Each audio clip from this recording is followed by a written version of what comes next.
So today was a really good reminder of doing the right things first.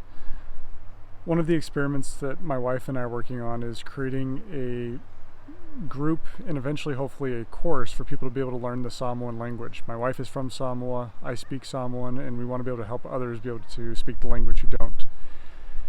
So one of the principles that I believe in is that you need to speak with your users or your customers before you even start building. Validate your idea and make sure that people are willing to actually pay for it.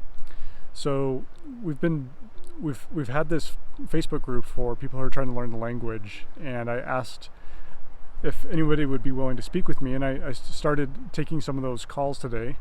And I spoke with a woman who's living in Samoa. She's married to a Samoan man, and she pointed out that there's a very large number of expats that are living in Samoa. I hadn't even considered that. I thought about people who are married to Samoans. I'd thought about people who are have Samoan ancestry. Their parents are Samoan, but they don't speak the language. But I never considered that there would be that many expats actually living in Samoa wanting to learn the language.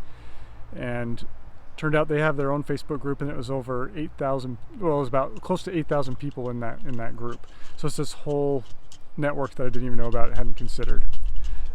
So it was a humbling experience to realize there's a whole segment of people that I didn't even know about, and I wouldn't have had that insight if I hadn't have talked to this woman. So yeah, it was just a great reminder to me.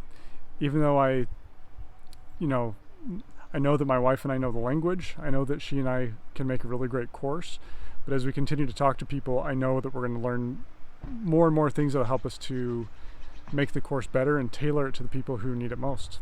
And now we're going to add expats to the list of people that we're going to try to help.